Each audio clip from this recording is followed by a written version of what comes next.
Hello, everyone, and welcome back to the weekly English shooting live stream. I will, of course, be your host, Callum, for this evening. And well, thank you for joining. As you can see, we are back in the usual location, being on the road last week for the British Shooting Show. We will be talking a little bit about the British Shooting Show, a little bit of a show review, some of my highlights of it, and some of the videos that you can expect to be seeing coming out on the channel over the next week or two. Very much thanks to Arian working in the background, churning out those videos.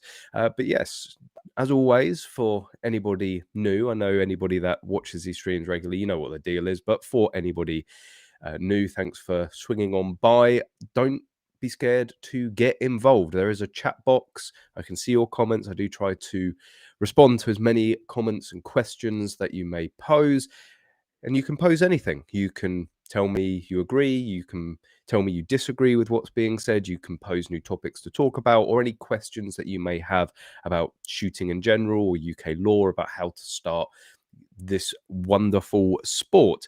So yes, I do try to make things positive, but the news at the moment, there is just one main continuous theme, and that is very much Plymouth and the inquest, and being on the sort of precipice of a massive review or overhaul of firearms licensing.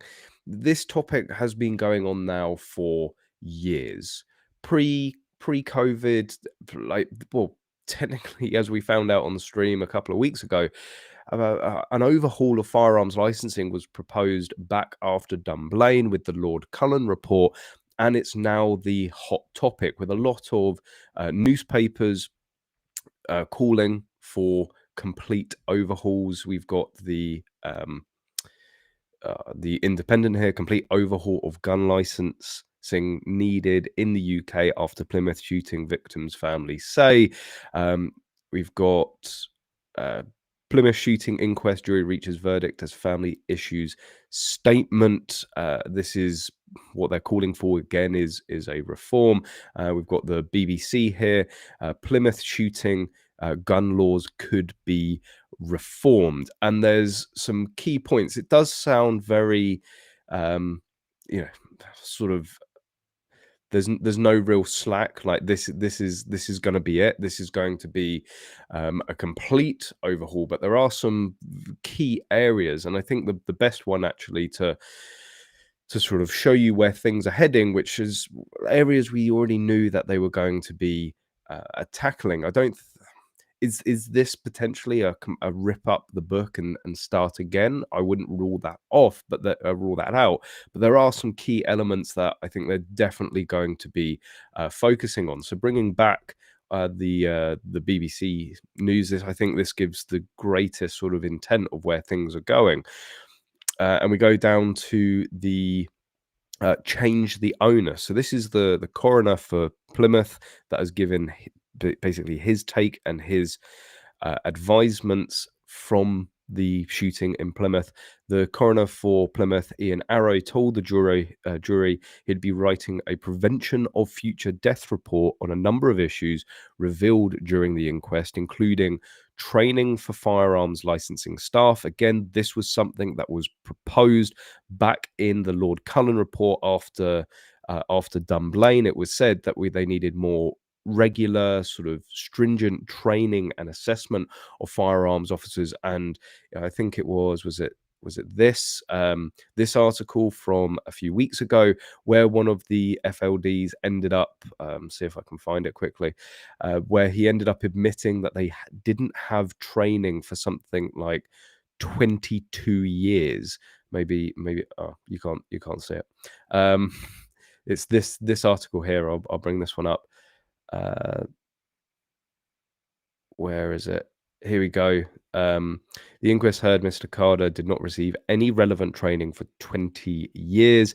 The jury heard the only specific training to firearms licensing given to Mr. Carter was a 2-day course in 1998. So this has been, and this was, again, Lord Cullen recommended more stringent training, and this has been just completely ignored. So it's brought the spotlight back onto this with this inquiry. So training for firearms licensing staff. The difference, this is what has got a lot of people very, very concerned and very worried. The differences on licensing shotguns and firearms. I know people that maybe aren't as clued up on UK firearms law. You're going, well, a shotgun is a firearm. Well, we have this umbrella. So I sort of need to explain this every now and again because it does just do your absolute head in. So firearms law, there is firearms. It covers absolutely everything. Within the UK, firearms law covers air guns, it covers realistic imitation firearms, it covers rifles, shotguns, absolutely everything. Anything that can discharge a projectile out of the barrel becomes a firearm, basically. So there's the overarching firearm coverage, but then you have firearms as in section 1, so a particular group of firearms that are defined under section 1 and can be owned under a firearm certificate or a section 1 certificate. And then you have shotguns, and whilst shotguns fall under firearms, there are a certain class of firearms that are regarded as shotguns, and they come under section 2 of firearms law, which require a shotgun certificate to be able to own. Now, there are some key differences between getting a firearm certificate and a shotgun certificate. The main two that you're going to find on application is that you require 2 references for a firearm certificate and 1 reference for a shotgun certificate. But the biggest one, and the one that they are talking about specifically here in terms of the difference between the two, is that you need good reason to own a firearm, to own a section 1 firearm here within the UK. Now, good reason can come under a number of different headings. You can be a full member of a Home Office approved club and take part in various target sports. That gives you good reason. You can be a collector. Well, to be able to collect these guns, you need the certificate, so that's good reason. Or you can be a pest controller. You can be, a stalker, and again, that provides you your good reason. At the moment, for Section 2 shotguns, under a shotgun certificate, we don't need to provide that good reason. And that is the specific point that I think is going to be argued. Some people have gone as far to say that they're suggesting that shotgun certificates should be merged with firearm certificates. But I don't necessarily see that. I think that's like the nuclear option here. I think what they're more concerned about, and what the families seem to be concerned about, and various MPs, is that at the moment, anybody of good character can just turn up and go, I want a shotgun. Well, why do you want a shotgun? "Oh, I just fancy one. And there's nothing to prevent the police from issuing it. Now, if you look at the specific case of Plymouth and the Plymouth shooting, I think it was quite clear that the person that committed those atrocities was not a member of the firearms community. He was not a member of the shooting fraternity, right? He was a sad, deranged little loner that wanted a gun for probably not the right reasons. And I think what the main premise and base of their argument is going to be, well, if we had something in place that required somebody to provide good reason for wanting a shotgun, like being a member of a Home Office approved clay club, that's potentially something that we could see. He might have not passed that barrier and might have not been able to get the gun.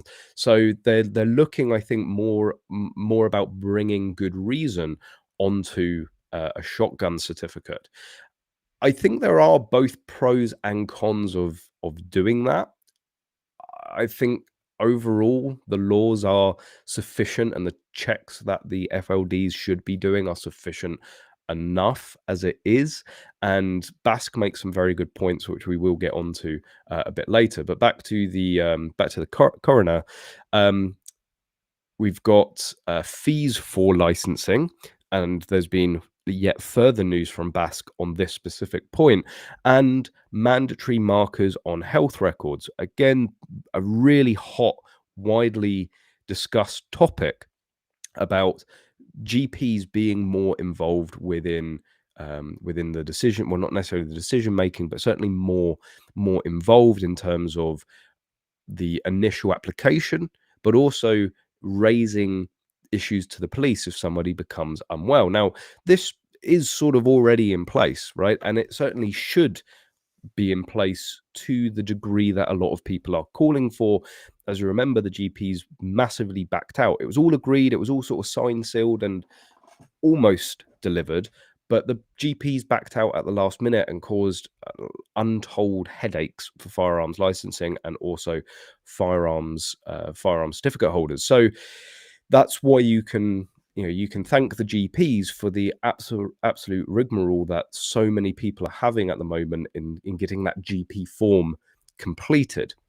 So those are the I'll bring it back, switching left and right here. So those are sort of the 4 areas, and this has been repeated quite a lot. And I think there are areas that we can completely agree on. So training for firearms licensing staff, like, absolutely, they should be receiving consistent, regular training and also have regular, consistent assessment to make sure that they are doing the job correctly. This, again, I think is going to be a very, very hot point going forward. It has been discussed many times prior.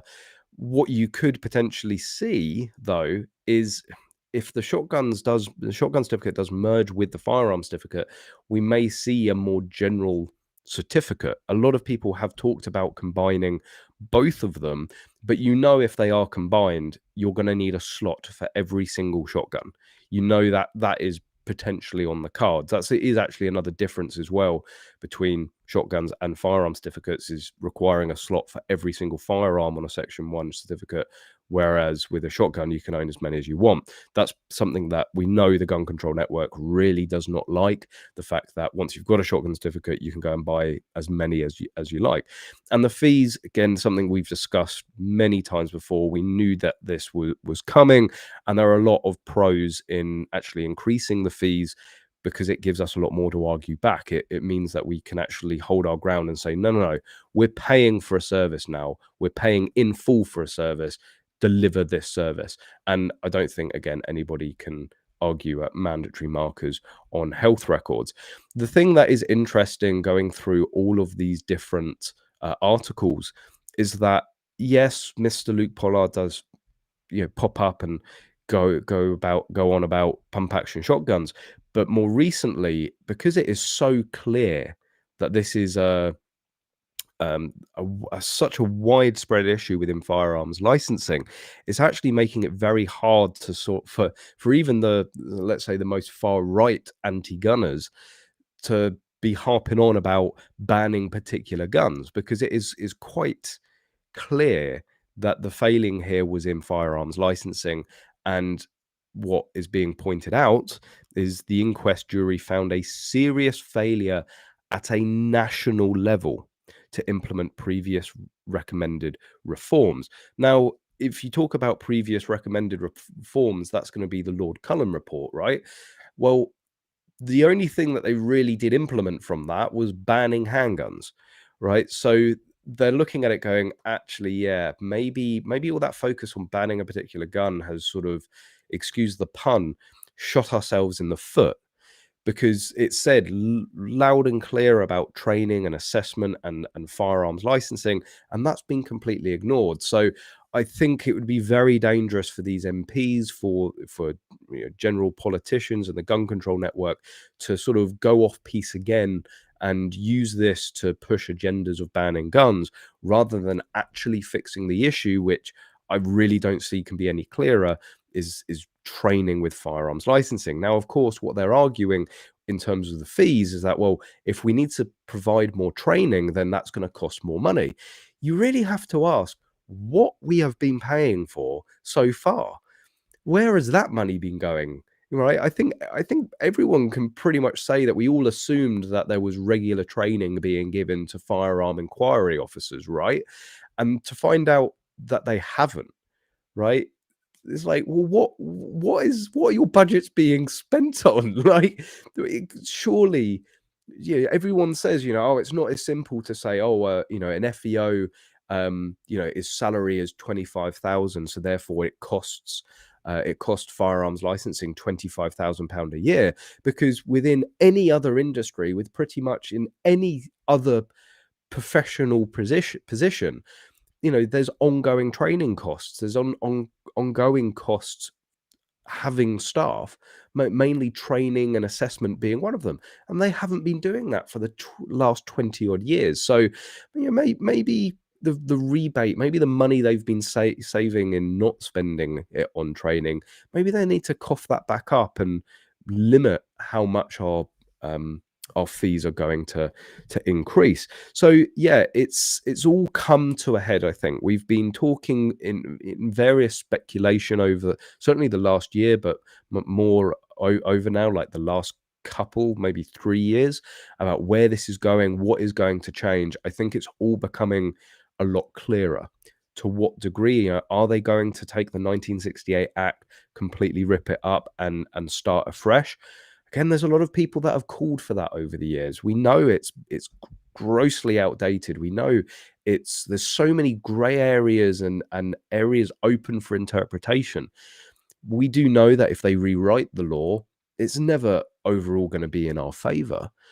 But have we reached that point now where it's actually so detrimental for anybody getting into this sport? It's so detrimental in just trying to get a certificate, because it is so difficult to understand. It is so difficult to navigate your way through, that if things get worse in terms of putting shotguns on a firearm certificate and having to live with that, and giving good reason, is that worth the trade-off of perhaps having more clear, coherent, understandable firearms law? Is that trade-off worth actually having firearms licensing departments that are consistent across the country? Is it worth having waiting times for applications back down in the weeks, maybe months, rather than the months and the years that we're currently seeing? I don't know. Let me know what you think about that. And don't forget as well, hit that like button. And if you are liking and you're hitting that like button, make sure you are subscribed. We got three times the amount of people watching and not liking. It's free. Hit it. Makes me feel good and helps share this channel. Let's have a quick look into your comments and what you're thinking about it. Bill, more clickbait. I, every time, every single time, oh, you're just clickbaiting, they're going to ban Mars and leave release. Don't be so silly. A few years later, oh, look, they took the Mars and the leave release. This isn't in terms of clickbait. Like it's literally a headline story on a national newspaper, right? Complete overhaul of gun license needed in the UK after Plymouth shooting victims' families say. Like, this is the reality. It's not clickbait, right? We're talking about a potential overhaul of firearms licensing here that is being called left, right, and center. Even Basque is asking for an overhaul of the firearms licensing system. So yeah, no, not really clickbait. It's click inducing, because this is a very important, interesting story, right? We should be looking up and paying attention here. But yeah, what you guys saying? Let's put back on the screen. People talking about BSS. We will be talking about the British Shooting Show a little bit later. Dank Tank. Perfect username right there. Just moved to Cumbria from Australia, joined Cumbria Rifle Club last week, was told by the lads it's 12 to 18 months up here for my firearms license. Yeah, a year seems to be the average now, which is absolutely incredible.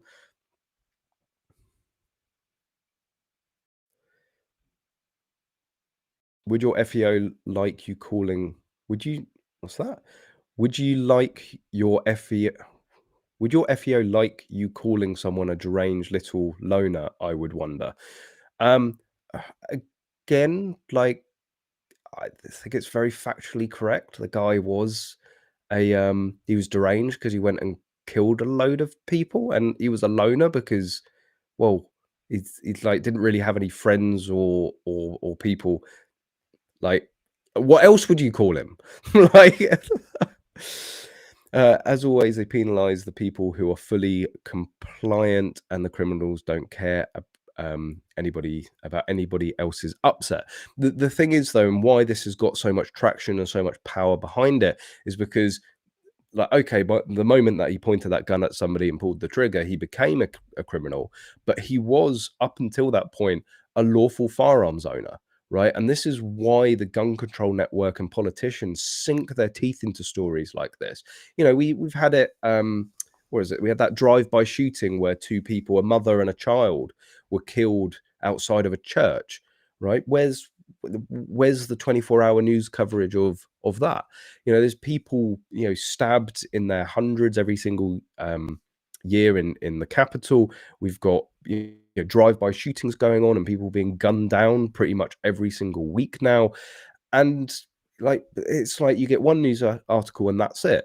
But when it's a lawful gun owner, you know, that's when you get the real hype. So this whole thing about you know, those who are fully competent, like, it's not, because this guy, what he did have a certificate. Now, granted, he shouldn't have had a certificate, and it's crystal clear the amount of chances they missed. And on that, this is something else that I wanted to bring up. This is just absolutely insane. We talked about this.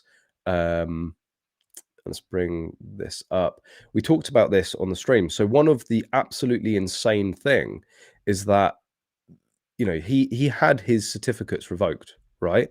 And we talked about the attack and how I think it was one of the previous articles where they say that they had this footage, right? When they were assessing his suitability to return his certificates, they had this CCTV footage of the very attack that they revoked his certificates for. And the FEO, oh, I haven't switched it. Here we go. There we go. You're all looking at the other one. Still got to remember that. Still getting used to the new software. So they had this CCTV footage, right? And the FEO admitted they didn't even look at it before giving his certificates back. Now, what's going on here is the guy that here that is responsible for the Plymouth shooting, walking down the park, and I think somebody from the skate park calls him a fat "see you next Tuesday," right? So he's going to go over and have words, right? So he is a shotgun certificate holder, right? Let's not forget that, right? And watch what he does.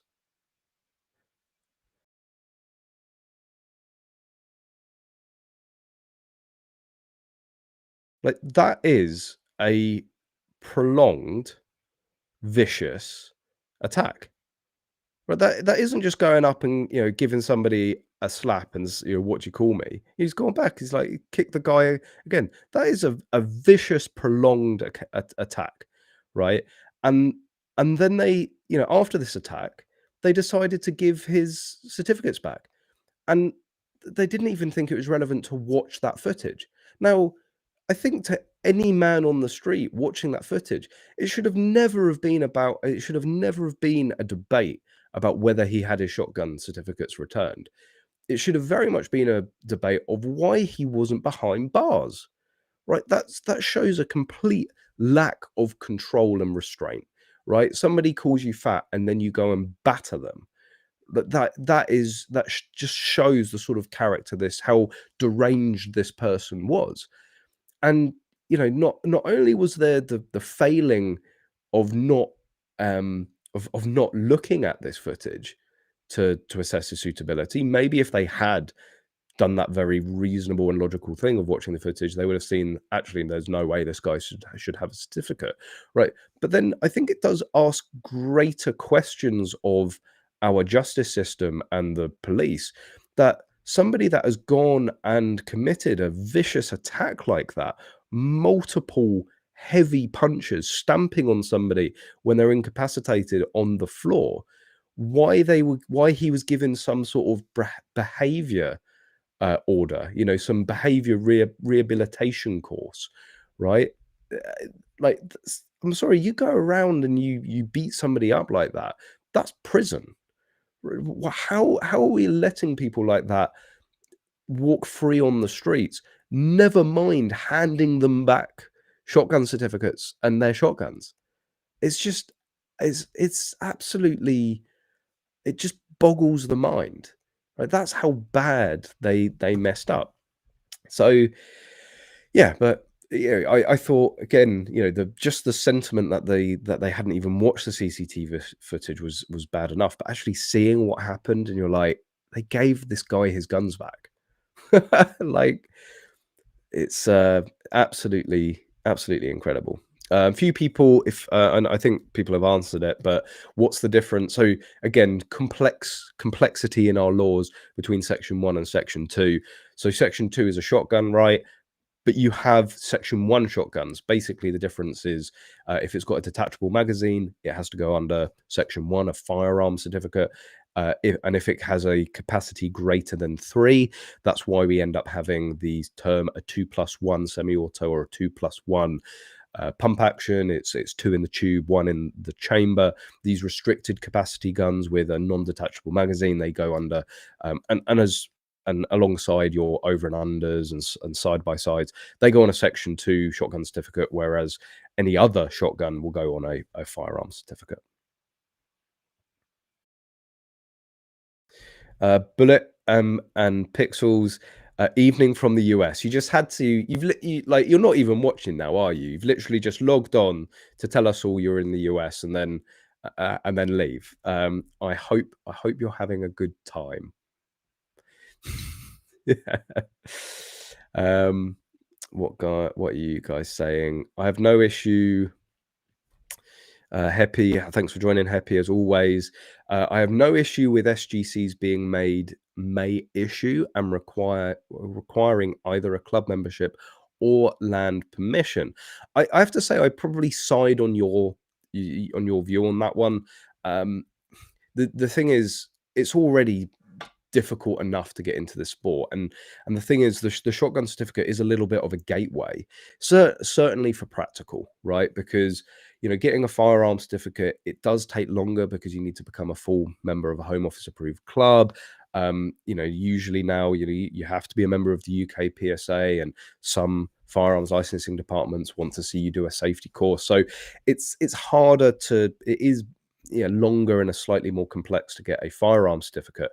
So what we see a lot of people doing is when they discover this sport, and this is exactly what I did, right? I discovered shooting, I discovered my university shooting club, and I was like, right, I'm in, right? Sign me up, and instantly applied for my shotgun certificate. Now, it did take 6 months, but you know, I was able to do that straight away. As soon as I discovered this sport, straight away got my shotgun certificate.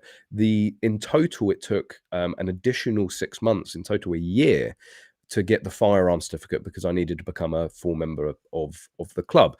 So the issue with requiring club membership and making it a May issue and having good reason is that there's then no sort of stepping stone to a firearm certificate, right? And you know, people that maybe even put off getting a shotgun certificate will there'll be more people put off. So it's, you know, it's a difficult one to weigh up. It does, to me, seem quite logical and quite sensible, but then does put up another additional barrier to getting in to shooting sports and firearms ownership here within the UK. So yeah, I'm sure there's going to be, you know, there's going to be no middle ground here. You're going to have people very much on either side, and there are going to, I know there's going to be a lot of infighting within our community discussing this very point. Oh, Daniel has managed to make it. Sorry, I did get your messages today, Daniel. It's been a bit of a hectic one so far. It's been a hectic week catching up after the British shooting show. But thank you. Thank you for joining. So everybody behave, because Daniel will swing that ban hammer. King Tanyard, UK gun laws are such a mess. For example, a semi-auto rimfire 22 rifle is legal, but not a regular 22 pistol. High-powered air rifles require a stricter license than a three-shot shotgun. Welcome to the UK, right? It's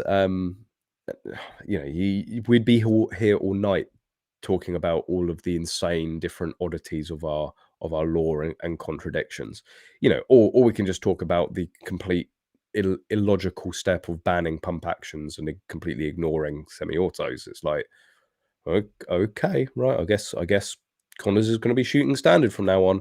He would definitely shoot modified just to not shoot the same division as me. You just know that. Levi, I sent my shotgun certificate back on the 12th of August, 2022. They came back to me saying it may be up to 9 months wait. I contacted them today to see if there was any update. I'm only 19. Is it age dependent? So again, giving lead times is like a piece, like how long's a piece of string, right? Our firearms licensing departments, they don't know how long things are going to take. And the famous one that I repeatedly got with Hampshire was, oh, it's going to be another 2 weeks. Oh, it's going to be another 2 weeks. Oh, it's going to be another 2 weeks. It was always, it's going to be 2 more weeks.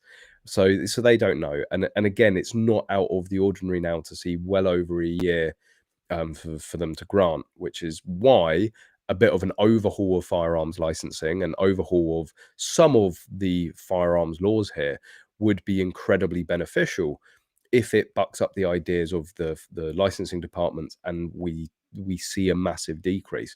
So again, that's probably one of those way ups with between a shotgun certificate being merged with a firearm certificate and going back down to like 1 month waits. And I know there are people up and down the country that are still have those 1 month waits and they're going, don't change a thing because we got it pretty good. Well, the whole of the UK doesn't as a whole.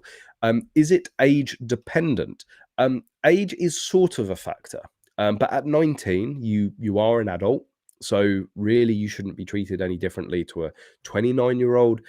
All they want to see is your level of maturity. Now, I've seen 12-year-olds with more maturity than some of the 40-year-olds that I know within the shooting community. So as long as you are polite, you give respect and you show maturity, it won't be an issue. They grant shotgun certificates to 12-year-olds, right? If they believe that they understand the seriousness of it and they can be entrusted with it. So if you're asking whether your certificate's being held up because of your age, I don't think that will be the case. If you're, it probably will be talked upon in your interview, but then I was 20 when I applied for my certificate. So I was only a year older than you. That was a very long time ago.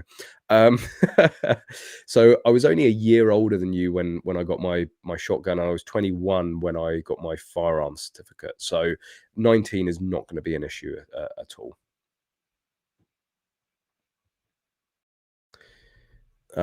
If they ban and make pump action shotguns hard to obtain, I'll give up my SGC. Why should I have to jump through unnecessary hoops to be able to have a certain type of shotgun? Well, to be fair, if you're already getting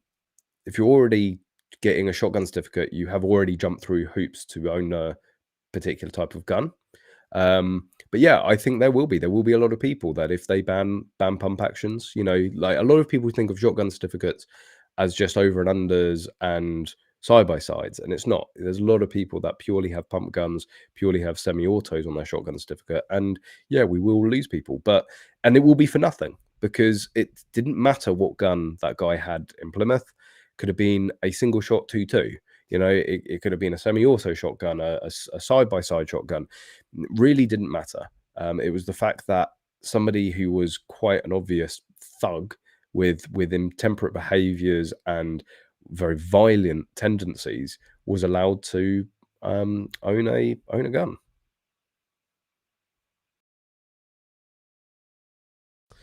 Basker, some support for Bask here. Like you're treading on thin ice there. Bask have done well so far. Not the highest hopes it will stay that way. Well, on that I think that gives a little bit of a a segue. I literally just turned off the screen sharing, and I'm gonna share a screen. So Baskin has ended up chipping in on this. So we're gonna go and see what they think of everything. Bask statement on IOPC. I think that's the Independent Office of Police Complaints report into the Keyham shootings. Bask has responded to the statement issued today, 21st of February 2023, by the Home Office Minister Chris Philip, following the conclusion of the inquest into the shooting of 5 people in Keyham in 2021. In this interim statement to Parliament, and in answer to the questions from MPs, Philip said the Home Office planned to respond more fully within 60 days of receiving a report into the Keyham shootings from the coroner. However, he has already reviewed a report into the shootings published today by the Independent Office of Police Conduct, okay, not complaints, police conduct, IOPC, and an earlier paper on firearms licensing submitted by the Scottish Affairs Committee.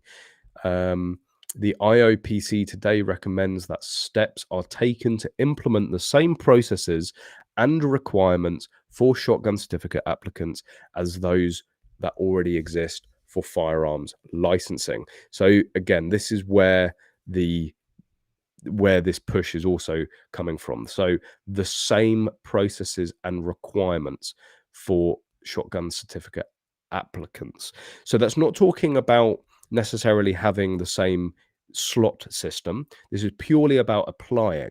So the same processes and requirements, again, that would require 2 references, and it would require the process of showing good reason. What that good reason may be defined as, we don't yet know. And today, the ministers announced the launch of a consultation later this year into proposals to secure full cost recovery for firearms licensing from applicants. So again, the speculation is gone now. We will be seeing an increase. Well, we will certainly be seeing them review an increase into the fees. Once again, if they're going to increase the fees, fine, but let's see some proper service. Like, let's see some actually trained, competent firearms licensing, firearm inquiries out there in the wild. Christopher Graffius, Basque Executive Director of Communications and Public Affairs, said Basque is clear that we need a system of licensing that protects public safety and also provides an efficient service. It is plain to see that the system was absent in Keyham with tragic consequences. This is something that we haven't really touched on so far, but is very much of my opinion. Yes, I think there are changes that we could see that are needed, are beneficial to both sides, both the shooting community and also the public, right? But I think the key point that is being missed by a lot of the gun control network, politicians and stuff like that, is that everything was already available to firearms licensing to prevent Keyham, right? We don't necessarily need an overhaul of our firearms licensing or a firearms law, right? Because everything is already there in the guidance, it's already there in the law to prevent something like this. It's about the implementation.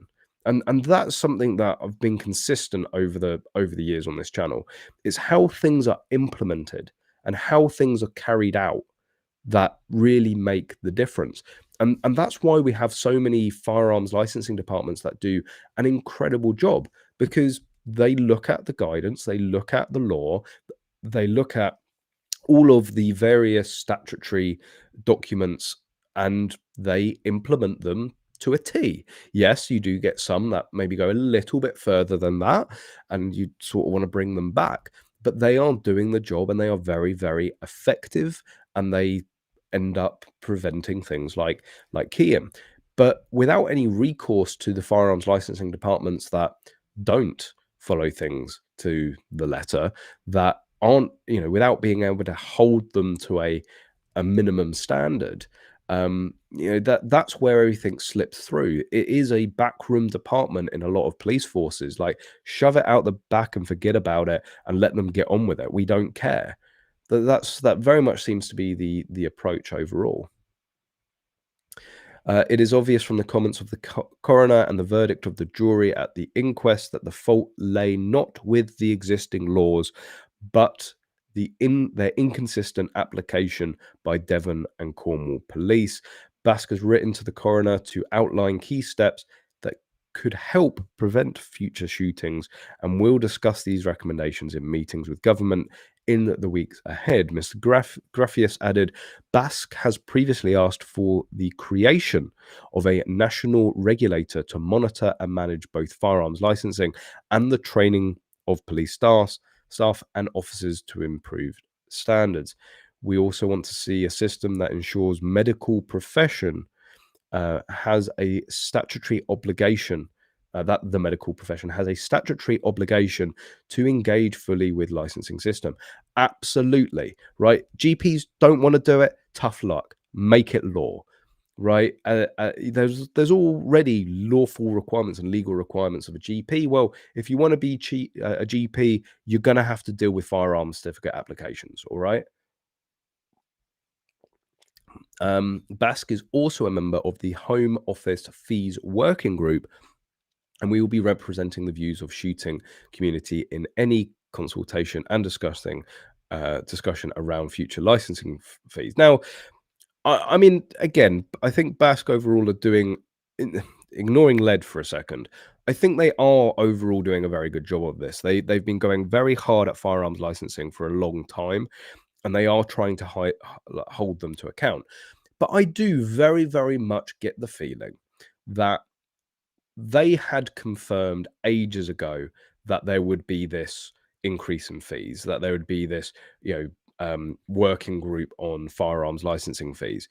And yeah, it's only come out, right? It's more of the same of these sort of backdoor meetings where they know something's coming, and it's not until like the very last minute they absolutely have to put it out there that they end up putting it out there.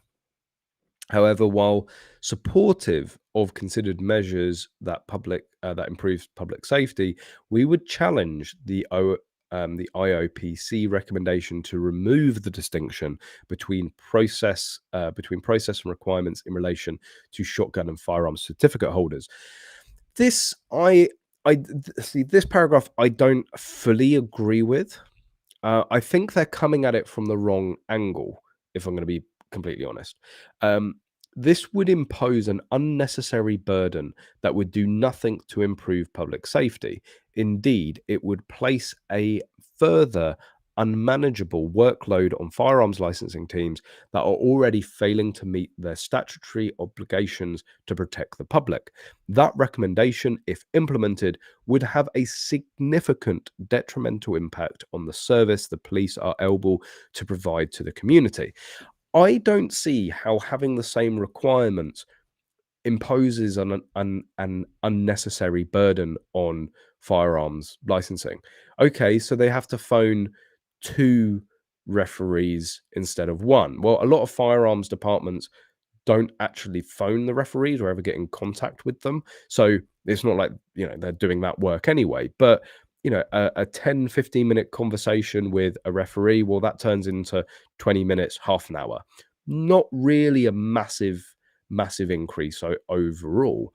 And in terms of having good reason, well, that's actually the effort and burden on the certificate or the applicant, right? If they decide that it's the same deal and we start having home office approved clay clubs, right? The only additional conversation that would have to take place in determining that good reason would be, are you a member or are you a full member of a home office approved clay club? Yes, there's my membership. Okay, right. Maybe an email to the clay ground to say, are they actually a member? Come back, yes. That's not real. I don't think this is the angle that they should be coming at it from. I guess they're trying to give a sort of a deterrent of no, you really don't want to do this because you're making a rod for your own back. I get that approach, but I think the argument overall is very, very weak. I would be going more with the fact that the current processes, the current processes and requirements for a shotgun certificate are sufficient. Um, like they don't need to be improved anymore. They are sufficient. Where the focus should be is actually improving the processes within firearms licensing departments. It's not needed. It's not that it's going to impose an unnecessary burden. It's just like it's not needed. So why do it? Right. But obviously they're trying to give some validity to it. I don't know. What would be another reason? What do you think would be a better reason to argue um, that shotgun certificates shouldn't be the same as firearm certificates? Basque will meet with government in the coming weeks to ensure that the views of the shooting community are represented and that the change needed to protect the public safety is proportionate, effective, and are not at the cost of lawful, legitimate firearms community. But we all know that's always the case, isn't it? Like, being really, really pessimistic there. That is very much usually the case, isn't it? So yeah, let me have a quick look through what you guys are saying. I did see someone flag up and mention. So unfortunately, Restream doesn't highlight when you tag when you like at English Shooting. But just a quick reminder that hit that like button. Again, we've got almost double the amount of people watching than have hit like. So it's free. It's just a little like button. It makes a big difference to the channel. And it just makes me feel good and warm and fuzzy. And why wouldn't you want me to feel good, warm and fuzzy? That's the best explanation that I can give, really. So yeah, hit that like button and make sure you're subscribed for future videos. We do this every single week, not forgetting. So although I say this, there might be a little bit of disruption next week, but for a very, very good reason. So let's move away from the negativity for a second and talk about the positive. The British Shooting Show. The British Shooting Show this weekend, just gone. Now, I will be completely honest, right? There was a point that I was very close to literally just switching the camera on and going full ham about the British Shooting Show. Now, I'm incredibly supportive of the British Shooting Show. It gets a lot of negative flack, right? A lot of people is like, oh, it's the Great British Shotgun Show, this, that, and the other. And like, yeah, I get it. It's not. It doesn't include all of the elements of shooting sports, right? There are areas of shooting sports that are very underwhelmingly covered. Practical shooting being for one, and looking at it from the other side as a business, like the stands are so expensive. They're more expensive than any other show in the country, and a show that isn't necessarily catering for practical shooting, for a practical shooting company to fork out more money than they're ever going to spend on a stand to not their target market. It makes it very hard to justify. So I was very, very ready. And to be completely honest, so I'll bring up some of the clips. So there are videos of some of my highlights of the show coming out on the channel. There was one last night, there was one this evening, so go and check those out. But let's go and have a quick look at the British Shooting Show in pictures and some video.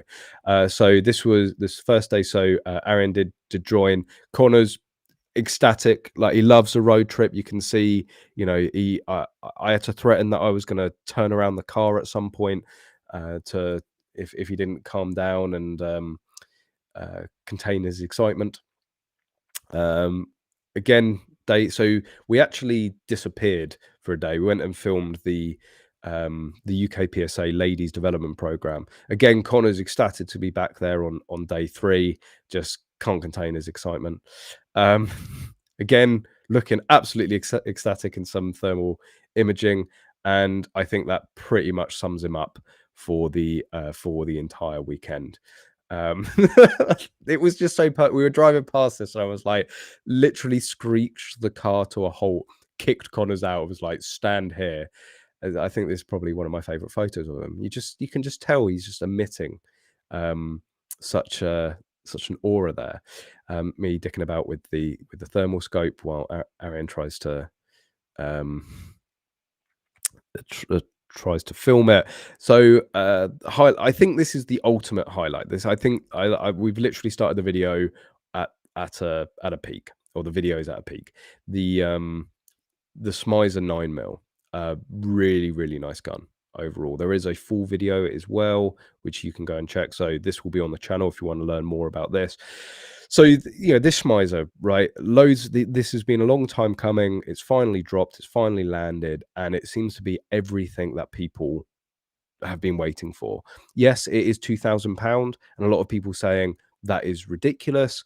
But actually, things are getting more expensive. This is a quality, well-known brand.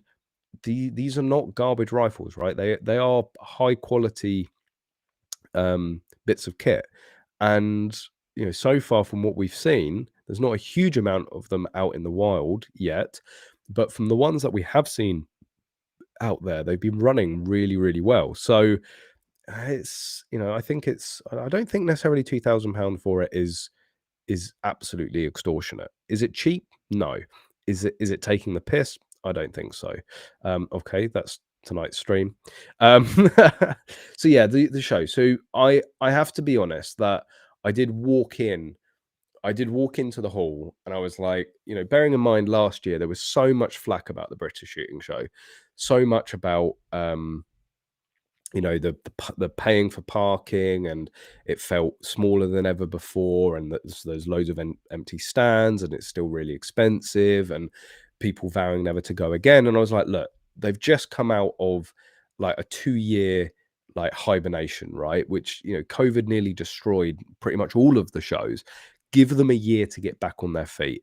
And I was so hopeful to walk into the hall and go, oh my wow, they've stepped it up again. And being completely honest, they haven't, right? All the change, the noticeable change is that no, there weren't. I think there was one empty stand that I saw, right?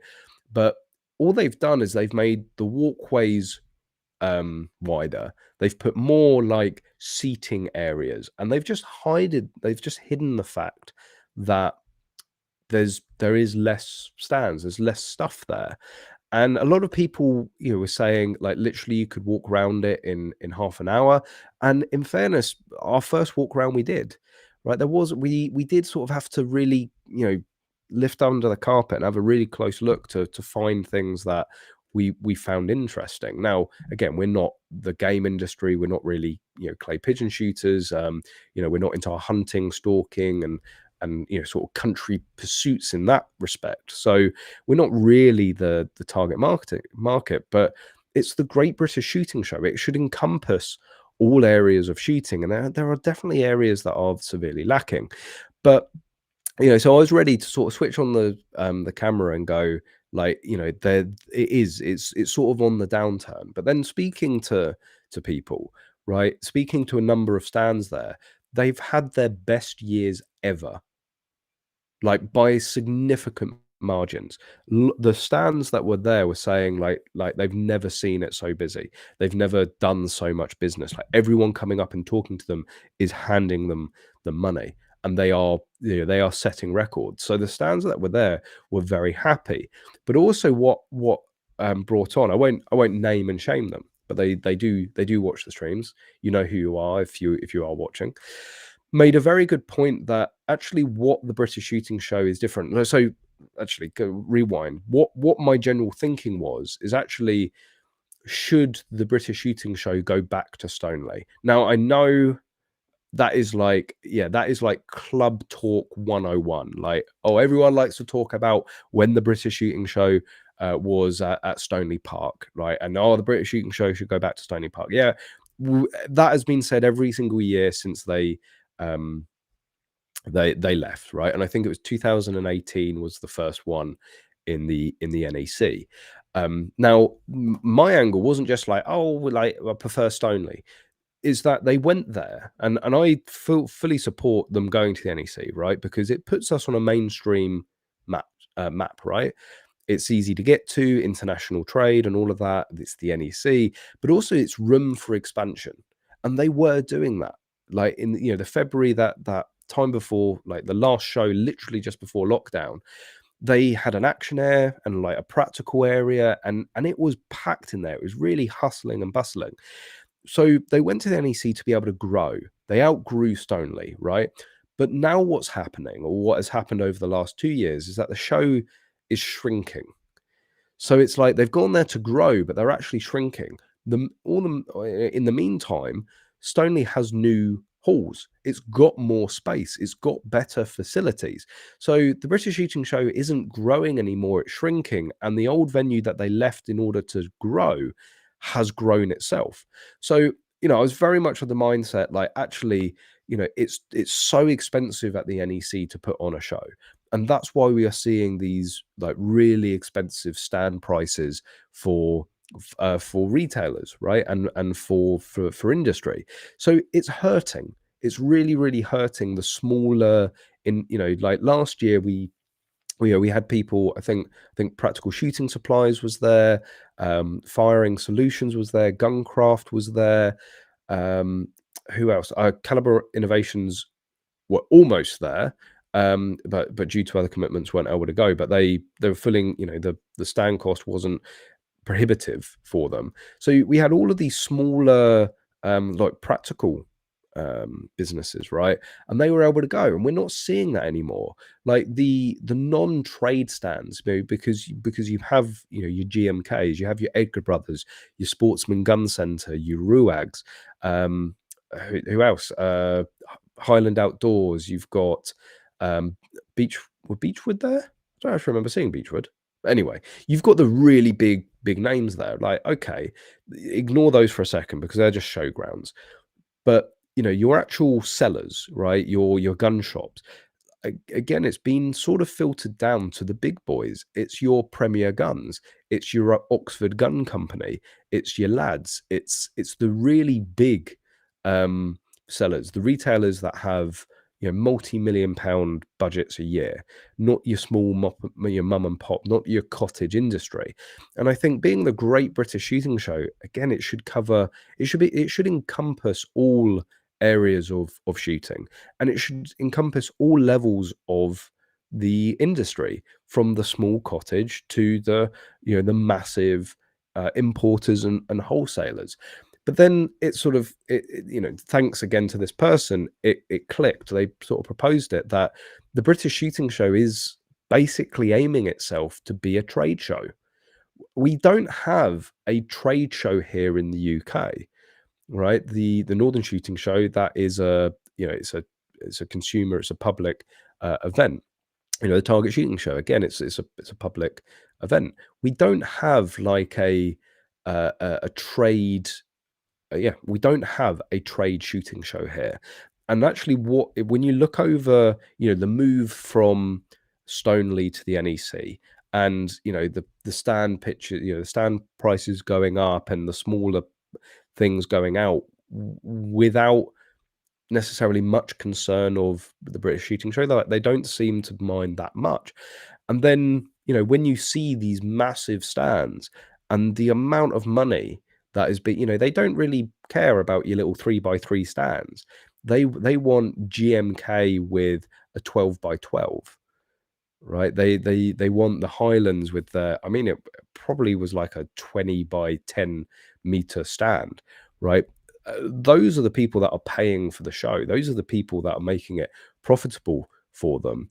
And it was very interesting to see a lot of bigwigs, like CEOs of international firearms companies, flying in left, right, and center. So they're creating, I don't think necessarily something to rival or compete with IWA or SHOT Show, but something on that level. It definitely looks like it's going more tradey. And in honesty, if that is what they are doing and they are honest about it, I think people would relax a little bit more, right? Instead of, instead of this assumption that it's still meant to be what it was on Stoneleigh, right? It's moved away from that. it's a different show. It's very much a trade show that is open to the public with some retail stands, right? And I think if the British Shooting Show just sort of came out and said that, then people wouldn't have this expectation of, what of going back to Stoneleigh. They're not going to be disappointed when it's not the Stoneleigh Great British Shooting Show. But I think overall for the industry, and certainly hearing the success that a lot of these big trade stands had, it does seem to be working. It does seem to be beneficial for both sides. The show seems to be doing well, and the stand holders seem to be doing well. So I think, yeah, it's just adapted.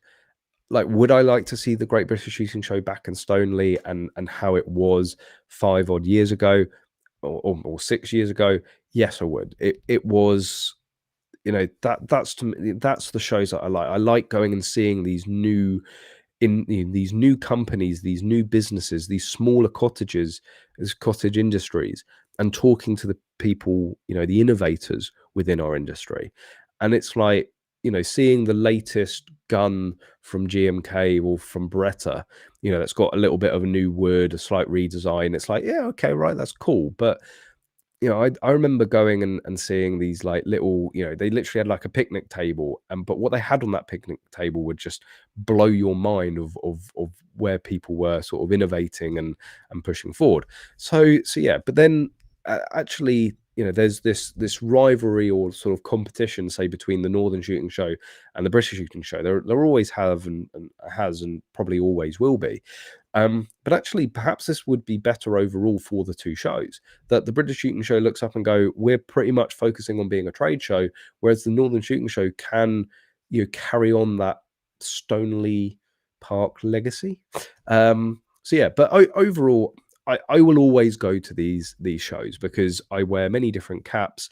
And, if I was just a punter, if I was just, I didn't run the channel, wasn't part of Magload and all of that, then yeah, I would definitely only go for one day, and I would probably be home early, right? Just have a whip through there, see any of the interesting things, get a feel, get a hold, and move off. But then obviously filming content, filming videos, and this is another thing that again confirms it for me in terms of being a trade show, is that's actually the main reason that we go to these shows now. Certainly the British Shooting Show is for Magload, because you've got all of the heavy hitters in the industry. You've got all of the people that we're talking to on a regular basis under one roof. So it's very good for networking. It's very good for building relationships. And that's where certainly we're getting the biggest benefit in going for 2 or 3 days, is the trade element. Not necessarily our own personal enjoyments, not necessarily the channel, but the trade.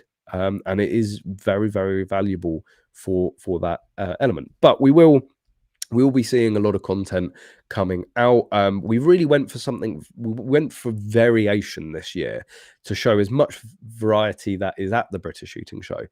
So we've obviously had the Smizer 9mm straight pull. We actually had it confirmed today that Edgar Brothers / Schmizer will be sending one down for me to get my grubby little hands on and do a full review of.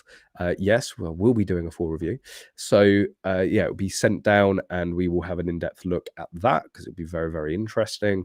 Obviously, there was what went out tonight, the Tier 1 bipod. It's a brand that I've always seen and never actually really stopped to have a proper look at. Like, am I a bipod fanboy? No, right? I've said before, like, when it comes to mini rifle, man up and shoot standing, right? Just learn how to shoot on your own 2 feet.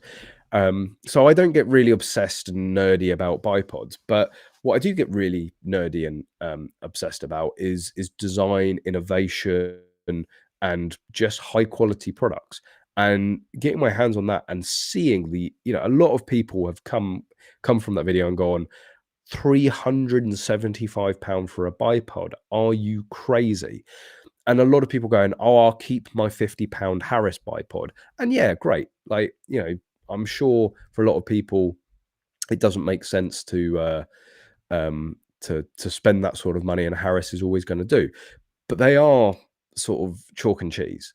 You know, this is something the tier ones are completely UK designed and manufactured, and the amount of components and machined components, like all the intricate mechanisms and latches and buttons. It's a beautiful, it's like a piece of art, these things. So it was nice to learn a bit more about them. That's coming out there. We talk about the big news in airsoft. Umarex has the HK license and the range of different guns, so I get sort of introduced to all of the Umarex HK airsofts. God, what else?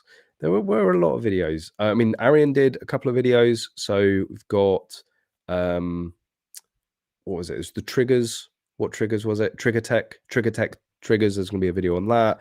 He did a thermal scope with, what was it? Thomas Jack? No, the other one. Scott Country did big thermal. That's the one that you saw him trying to get a picture of. There's it was the stocks. There's a stock video. There was loads. There was actually quite a lot of videos that will be coming out shortly. And then there will be like an overview video at some point. But it's not like we're gonna have a lot of time to sort of breathe, compose ourselves, and get those videos out, because we've yeah, it's 100% confirmed now. I've been saying that I would let you guys know, but it is 100% confirmed. We will be going to IWA for the first time, and it's next weekend. Whew. I suppose I can sleep when I'm dead. But yeah, IWA has been on the bucket list, and I will finally get to tick that one off. Yes, I will want to tick off SHOT Show at some point, but yeah, IWA next weekend out in Germany, and I have where we are now. It seems a bit odd where we are in IWA, but I'll explain why we are there. Let's bring up the floor plan. So we are going to be in Hall 5. This is, I mean, you want to talk about British Shooting Show versus IWA. Like, the British Shooting Show would like fit into one of these halls, right? And it is massive. It is, a lot of people have said, like, you just cannot prepare yourself for the scale. So we are going to be in Hall 5, right slap bang in the middle. And when you look at Hall 5, it is the knives and airsoft and paintball. Now you're saying, well, why is Magload going in airsoft? That's because this pretty much all being made possible by iWholesales. So we have a little bit on their stand. So they've very kindly given us some space. And if you are out in IWA and anybody wants to stop by and say hello, we probably will be doing a lot of walking and seeing other people, but we will be on the iWholesale stand, and it is stand 5240. So yeah, like we're using it as a little bit of a base. We're going to have products out there so people can see, but we're basically going to be going door to door, whoring ourselves out to anybody that's interested in stocking Magload. But yeah, the main point of going out there is, of course, Magload, but also, like, we should get some incredible content. So Arian is once again coming out to help film, and it's it's what I've said the past few weeks, is that we don't have these big American shooting shows. So, like, all of the new stuff that you see and all of the guns that obviously we're not allowed to have here in the UK, like, we can't get hands on with and actually hold and do videos on. So to have the opportunity going to IWA sort of as trade, as press, to see and talk and interview, like, yes, I am literally my the product that I'm most excited about seeing is the Magpul case, right? Like, hands down, it is the Magpul case. Yes, there's going to be full auto HKs and all that around. It's the Magpul case. I want to see one. I want to get my hands on it. And yes, we will be doing a video. Even if I have to pin one of the Magpul guys down, I will be getting a video of one of those cases. It won't be as good as Coleon Noir, but I will try my best.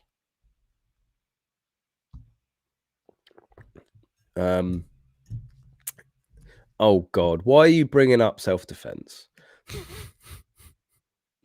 Um, yes, as Daniel has put it very well, this is a UK stream. It's not really that. Yeah, moving away from that topic. Um, so yeah, I'm sure there's going to be a lot of content. Like Arian really is going to have his work cut out for him. That is for sure. Aaron T, what's that? British IWA makes the British shooting show look like a joke. Again, it's like I've been told numerous times. It's just on another level. So, and you look through the floor plan, right, and some of the brands that are going to be there. Have they got like an exhibitor list? Let's bring this up. Share screen. Exhibitor list. Like, it's got all the big names. Oh my God, it's got an Excel sheet. Let's go PDF. Share this tab. Obviously, there's going to be a lot that I haven't heard of. This is, I mean, Aero Precision, you know, I'm sure we might bump into Otto there. Aim Point. I mean, like, look how long the list is just for A. Like, I think I really don't know. Like 88 arms. Oh God, I'm probably skipping past loads that, like, yeah, I recognize a lot of these. But yeah, you can see big, you know, breeder. Oh, Brocock. That's actually a British name. British company, not necessarily British name, British company. It's, yeah, there's a lot of people. Can I just check? I will cry if Magpul isn't there. I'd be shocked. Magpul. But you got stuff like Maglula, the speed loaders, Mantis. Oh dear, I'm gonna have to go and speak to them. Yeah, just like it's everyone under one roof. I have you know, Mossberg's going to be there, and it's not, you know, when it says it's Mossberg, right? It's not a rep. It's not like the UK rep or the German rep of Mossberg. It's going to be like Mossberg, right? You might even see Jerry. Can you imagine? Oh, I'd be like a little child. But Arian, lol. I'm currently trying to, what's that? Dish out 6 videos before Wednesday. Is that 6 videos left to go? So it would be the Umarex, it would be the MTX, Trigger Tech, the thermal. What else did we do? The weekend just went in a absolute blur. Who else did we speak to? Did we do any other video? So it's just 4 videos left, right? I think so. What are you saying, 6 videos? I can't remember. I really can't remember. Well, 5 including the overall video as well. But I really can't remember talking to anybody else, actually. Let's hide that. Why are we...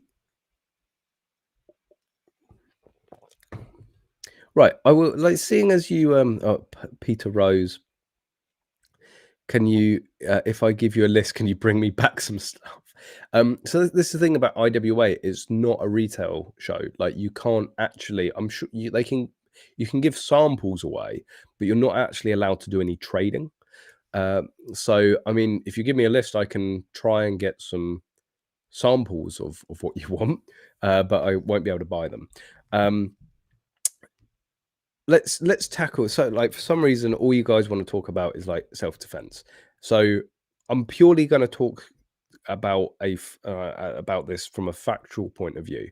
So within the UK, unless you live in Northern Ireland, a civilian, a member of the public, cannot own a firearm for the purpose of self-defense, right?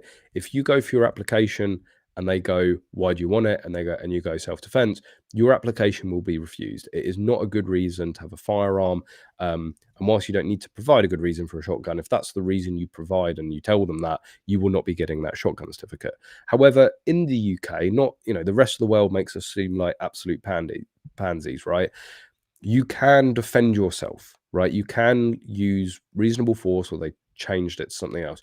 You are allowed to defend yourself, right? And if you are a lawful firearms owner, there have been cases where people have lawfully used their guns in defense, and it was deemed all above board. But the argument of, okay, it's a shooting channel, and all of you guys are here for your guns, but it's not anything specific to do with firearms, right? It's anything that you lawfully own, you can use if justified in self-defense here.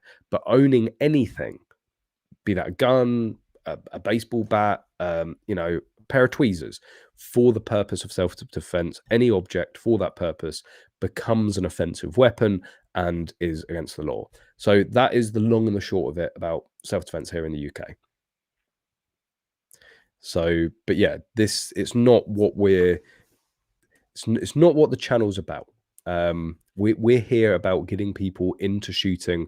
We're here about we're here to share the sport, share the fact that you can own firearms for many different other reasons. It's sort of a bit of a misnomer, not the right word. Like, why try and wave the flag of firearms ownership here in the UK and be flying the flag for something that you literally can't own a gun for? Like, it doesn't work, right? My goal, my passion, my drive is sharing the sport, sharing the fact that you can own guns here in the UK, and trying to make it as easy and approachable for people as possible to get into the sport. Against bears in the outback of Kentucky. Those great bears.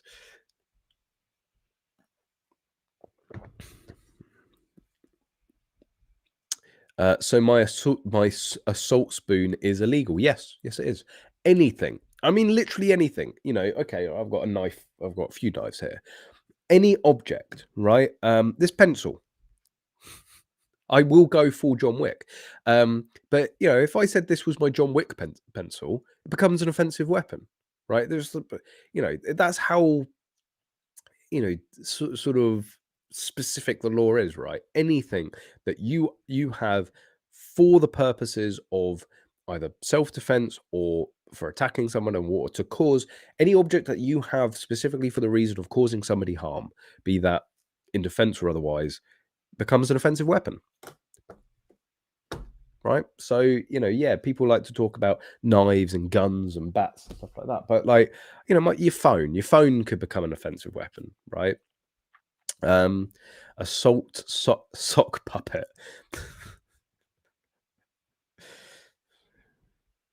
Is that what they meant? That Americans have the right to bear arms? I'm here all night. Second advocate. Hey Callum, is 10mm popular in the UK? Just picked up a Glock Model 40 on President's Day, and it's awesome. No, 10mm is not popular here in the UK. In fairness, whilst we were talking about the Smizer 9mm straight pull, 9mm isn't particularly popular here because we can't own handguns, right? And we can't have semi-automatic rifles that in anything other than 2.2. So there are only a very few limited amount of guns that we can legally own under a firearm or shotgun certificate that can take 9mm. So there's the LBRs, the long barreled revolvers, like the Korths or the Chiappa. They come in 9mm. There's what other guns? I mean, there was the lever releases, but move away from that. What else? What's the other guy? I literally had a gun in my head that is 9mm here that people use. but it's just very few. Now we've got the 9mm Smizer. It's just not a particularly common gun that people have under, or caliber that people have under Section 1, or a firearm certificate anymore. So 10mm, and of course, in terms of areas where you can own a 9mm handgun, you know, 10mm is still, it's not necessarily unpopular, but it's never as popular as 9mm. So in a country where 9mm isn't particularly popular, 10mm really, I genuinely don't know what you would, maybe Schmeizer's going to make a 10mm straight pull. I don't know what gun we could own here in 10mm. So no, not particularly popular.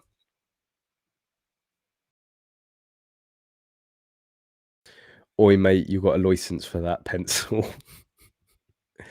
Check above for list of 7 videos. All right, let's where's MTD chassis?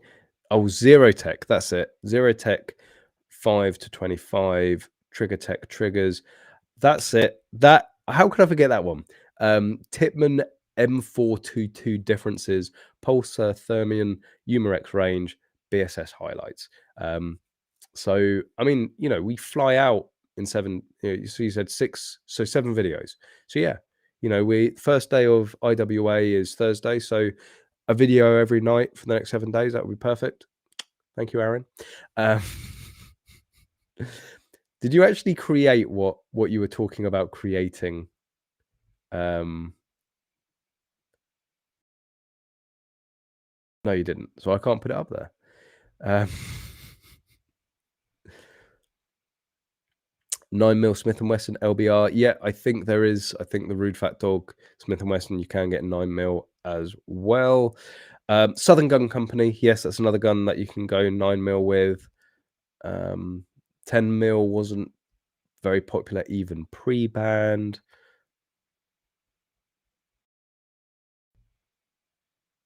The Second Amendment. The Second Amendment isn't about guns, it's about being a furry. Oh wow. That needs to be a t-shirt.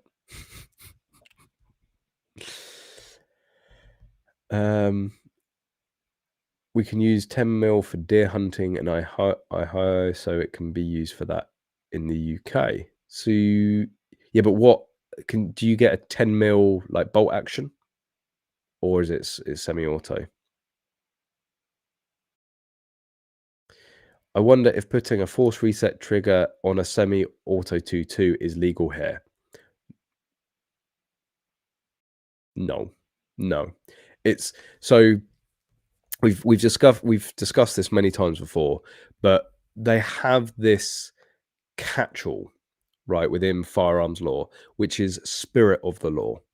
So it's why bump stocks, right? Bump stocks weren't explicitly banned here within the UK. There wasn't actually any legislation that would prevent them from, they were lawful, right? You could legally own one, you could legally put it on a gun. Nothing in the law that would stop you. You'd have to be incredibly brave slash stupid to go and do that, because the judge is going to go, that's not the spirit of the law, right? You would lose your certificates because you're simulating full auto, right? That's the line that they would take, and they would go, it's not in the spirit of the law. And I think at the very least you'd lose your certificates, if not potentially going to prison.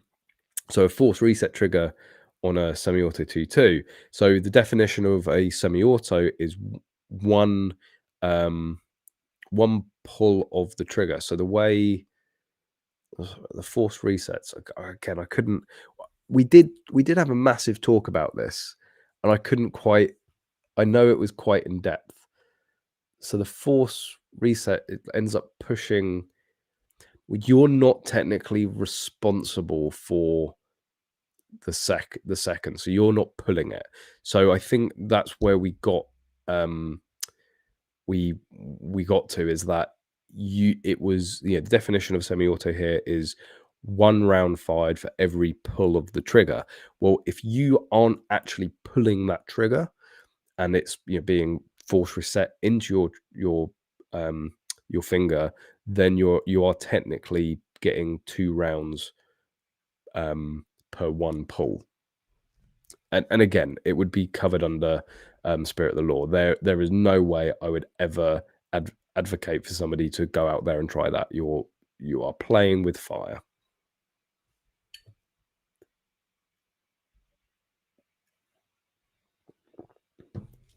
Has anybody noticed how reloading powder is hiking up in price? It could be playing into the empty hands, as nobody will be able to afford it. How do they justify it? The reason it's hiking is because everything is going up, right? We are in a cost of living crisis.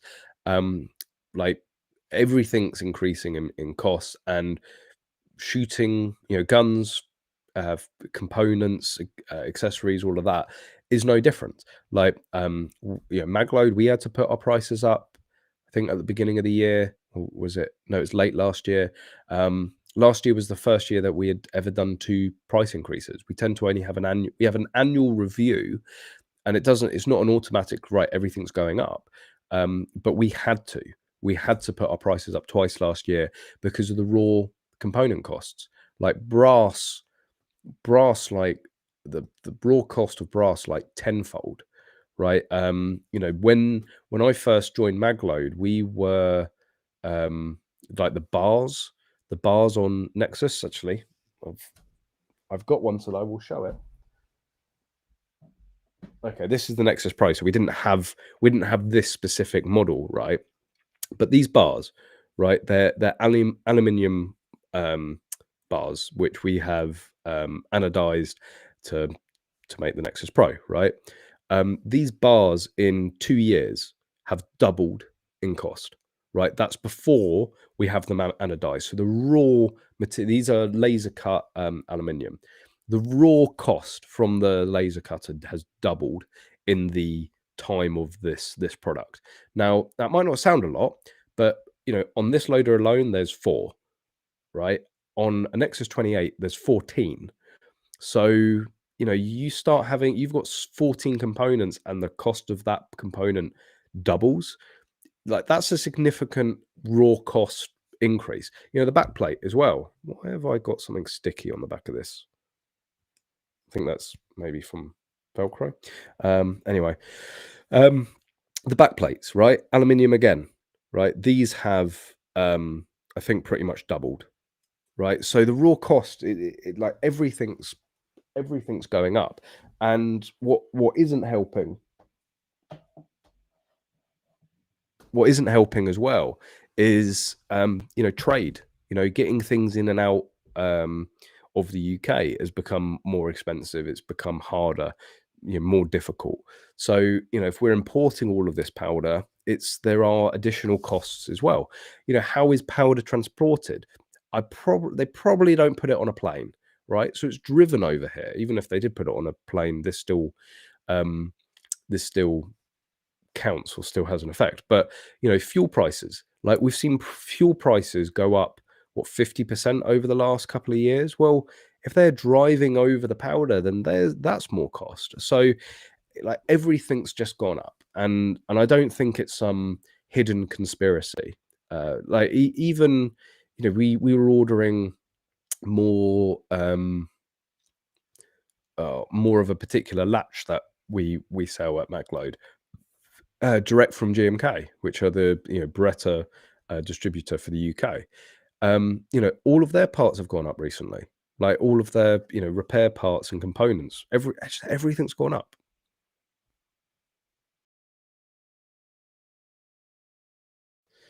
So Jerry Michalak can't shoot in the UK. He's probably faster than a force reset trigger. Yes. Jerry Michalak is very much Section 5. Does revolver count as semi-automatic in the UK? No, it does not. A revolver, we can still have revolving. Well, yeah. So we can have semi-auto 2.2 rimfires. So that's why we have 2.2 LBPs, long barrel pistols. But we are allowed to have center fire revolvers as long as they are long barreled, so they comply to our length laws. We also have revolving rifles. We can have, well, I mean, an LBR is basically a rifle, but yeah, a revolving rifle, centerfire rifle, absolutely no problem at all. They are not considered semi-auto for that reason. Heng Fang, reset trigger is overrated. Just move finger a bit faster. Yes, Heng, but we've seen how fast your finger goes. Not in that way. Yes, we've seen how quickly you can shoot, and I think you can probably outshoot a force reset trigger. Not everybody has that ability. So yeah, I guess that's what practice does, isn't it? Callum, question I've never heard you answer. Oh dear. This is either going to be anyway. Would you trade a shore of the semi-auto rifle and handgun bans for a ban on private possession of hard case ammo, including home reloading?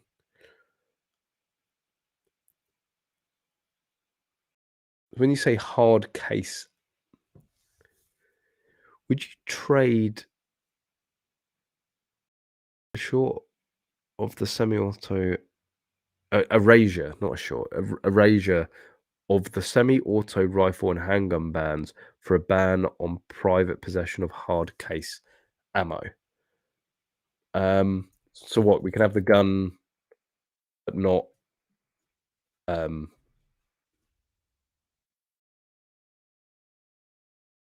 I so you can have the gun but you can't shoot them. I don't know what I think you need to either I'm not getting the question, and I think that's evident. What do you mean? So what, like, I don't get what we're trading there. Um Including home reloading. Or okay, are you saying in terms of we can have the guns, but the ammunition has to be kept at a club? Is that what you're saying? So, like, you can't take the ammunition home and have ammunition at home. I don't know. Tall man Mike, I think expand on that. Yeah, it sucks to have a president that cares more about going on in another country than disasters happening in the UK. Far too political. You know, you got to have something gun related. I'd flip that. So Happy seems to be. Oh yeah, tall man Mike. Have all the guns at home. All the ammo stays at the club.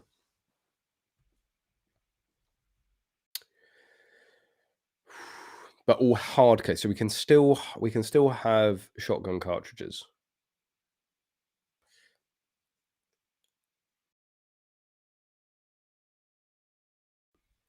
Do you know? I think I would go for that. Um, and like Happy, and I get what you're saying. Flip that and keep the ammo at home. Flip that and keep the ammo at home, but handguns, centerfire, semi-auto rifles are stored at clubs. See, the reason that doesn't work in terms of competitive shooters, you know, practical shooters. I'll bring this up because this is obviously what we're discussing now. So I would much rather have the guns at home than the ammo, because you know you don't do a lot unless you're very fortunate and have a home range or a garden big enough. You can't dry fire with the ammunition, but you can dry fire with the guns, right? So in terms of competitive shooting and high level shooters, yeah, I'd want the guns at home, not the ammunition. So in terms of that trade, I think I would. I think that would be a fair trade. What I've heard, you know, sort of presented a lot of the time is you know, give us back the handguns, but they're stored at clubs. I'd take that. You know, if that's what was on offer, I'd go for that because that's better than nothing. But yeah, if that was, it would make it. I'm just trying to think in terms of sports. The people that would actually be disadvantaged by that would be the stalkers and the sort of rough shooters and pest controllers, because obviously they're not going to an approved range. They could be going to the middle of bloody nowhere. That so they would have to have some ammunition at home. Um, Reloading would get very difficult because you'd have to do it at the club and store it at the club. And there's people that will literally, in a big bulk, sit there at the weekend and make thousands and thousands of rounds. That and they play around with the range mix. You'd have to then go to the range, but I don't. If that was the option, if they said you could have everything back, you can have your semi-auto full bore rifles and you can have your handguns, but you can only shoot them at a club and you can only buy the ammunition at the club, I would take that. That would be ridiculous as well, because the ammunition's going to get outside the club. Like, criminals aren't going to give a hoot about that. But yeah, I think I would go for that. All ammunition that we currently own has to be stored at clubs, and but we get all the guns back. But selfishly, because of what we do, in terms of practical, like we're only doing it at registered ranges, so it would work if you go to like a level 3 national match, and it's like, right, you do your sign in, right, there's your ammunition for the match, there's your ammunition for the match, go and shoot it. Everything else is then returned at the end of the day. That would work. I know there's other areas of shooting that it would be an absolute ball ache. But yeah, I'd do it to have handguns and semi-auto. That's a really, really interesting. I've never actually heard. There's a reason I haven't answered it. Right? It's because I've never actually seen that question posed before. That's an interesting take. Pepsi Max Cherry has gone from £1 to £1.25. This is truly the end of days. This is actually the real reason that we had to raise the prices at Magload. Connors does have a uncontrollable Pepsi Max habit. He is trying to seek help, but the guy could easily drink you out of house and home. So we had to put, our Pepsi budget is significant, and a 25% increase in that budget, that's actually the real root problem of why we had to increase the prices at Magload. So yeah, it would put hunters under the bus a bit. Yes, well, yeah, I did. I got onto that. I think you'll find the only people doing explosive fights are what? Tony Victor, I shoot at clubs all over the country. Do I have an ammo stash at each, or can I pick it up from my home club en route? No, thanks. It's a fair trade-off, but banning hand loading goes a bit too far. Yes. When were UK gun laws at their best? When you say best, let's just take that as the least restrictions. So like pre-1912, I think it was. I think that was the first. It was 19. Let's go. Have I got that right? I'll be very impressed. Firearms law. Wikipedia, firearms regulation in the UK. Let's you can come along and see when it first came up.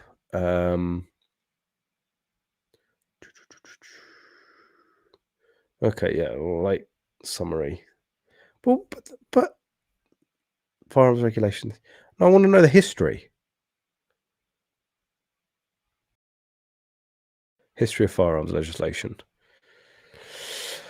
Following the assassination of William the Silent in 1584 with a concealed wheel-lock pistol, Queen Elizabeth I, fearing an assassination by Roman Catholics, banned possession of wheel-lock pistols in England near a royal palace in 1994. So, I mean, maybe when they were best, going back to like 1593. But I think the pistol axe was the first was the first to place restrictions on the sales of firearms, titled "An Act to Regulate the Sale and Use of Pistols or Other Firearms." So that was 1903. But again, it wasn't really that difficult. It defined a pistol as a firearm whose barrel did not exceed 9 inches in length and made it illegal to sell or rent a pistol to anyone who could not produce a current gun license or game license unless they were exempt from the Gun License Act, or could prove that they planned to use the pistol on their own property, or had a statement signed by a police officer or inspector rank to the police. The act was more or less ineffective, as anybody wishing to buy a pistol commercially merely had to purchase a license on demand over the counter from a post office before doing so. It was just a tax, right? It wasn't to do with safety. It was just a tax. Maybe go back to 1903. That sounded like oh yeah, just go and pay a little bit to go and get your gun license, then you can buy whatever you want.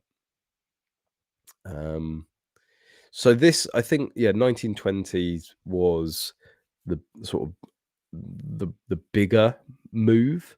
I think we, actually starting to make things a little bit more difficult. So this is applicants for certificates also had to convince the police that they had a good reason for needing a certificate. The law did not affect smoothbore guns, which were available for purchase without any form of paperwork. The penalty for violating the act was a fine up to £50 or imprisonment with or without hard labour for a term not exceeding 3 months. Wow. Well, could you imagine that now? You break firearms law and you end up with some hard labour for 3 months. Like, but then, likewise in the 1920s, it wasn't like it was like the wild, wild west, right? It wasn't like completely lawless. As the 1920 Act did not prevent criminals from obtaining firearms illegally, there's a theme here. I don't think it was specifically to the 1920s Act. In 1933, the Firearms Act and Imitation Firearms Criminal Use Bill was submitted to Parliament. It increased the punishment for the use of a gun in the commission of a crime and made it an offence punishable by up to 14 years imprisonment for anyone to attempt to make use of a firearm or imitation firearm to resist arrest. Possession of a real or imitation firearm was also made an offence unless the possessor could show he had it for a lawful object. So yeah, like really you need to go back to like the 1920s if you want like the best. Tallman Mike, I ask because I don't see a future where the UK accepts undoing the bans and allowing people to possess that ammo for the firearms. Thanks for taking the time for answer. No problem at all. I say all the time, you can pose any question you want, and I'll do my best to answer it. You don't see a future where the UK accepts undoing the bans and allowing people to possess ammunitions for firearms. I mean, it's sort of, it's an interesting take because it's all about ban the guns, ban the guns, ban the guns. Actually, if it is just part and parcel that the ammunition is separate from the gun, then it really does make no difference at all. LPF, if you could copy paste a country's gun laws to the UK, which would it be? Well, there is it Angora? I'm not saying this is my choice, but I think it's Angora. Like, it's sort of an obscure country name where it's actually a lawful requirement for the male of the household to have a gun. It's a lawful requirement that they are armed. I mean, I could be really dull and boring and just say like Switzerland, right? We can have the Swiss gun laws. What, I don't know, where has the best? I'll probably go, this is sort of a boring answer, I guess, but Czech Republic. I think Czech Republic on many different areas of firearms law have it so right.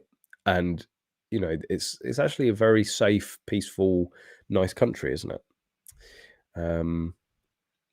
So yeah, I think Czech Republic. Czech Republic is probably what I'd copy and paste here. And on that note, before you all head off, anybody that hasn't already, make sure that you hit the like button and make sure you are subscribed for any future videos and live streams. Because next week we are flying out on Wednesday to IWA. I might be able to find time on the Thursday, depends how busy or how many steins we've had. Might be able to do the stream on the Thursday, out in Germany, but might have to give the stream a miss next week. But anyway, it's now less common that we miss a stream. That's for certain. We have got very, very good at getting more regular, but I will try my best. Same place. Well, it won't be the same place. Well, it'll still be on the channel, but I'll be in Germany. So yeah, might be a stream next week. But anyway, we pretty much do these every single week, apart from when I'm flying all over the world. I know someone's got to do it. But yeah, there's going to be a hell of a lot of content out on the channel this week from the British Shooting Show, and then probably a hell of a lot more content coming from IWA. So we keep an eye. Make sure you're subscribed for all of that. So there we go, guys. Thank you everyone for joining. Still don't know the best way to sort of end this stream. But yeah, thanks everyone for joining. Make sure that you've liked, you've subscribed. I hope you all have a fantastic week ahead. Hopefully lots of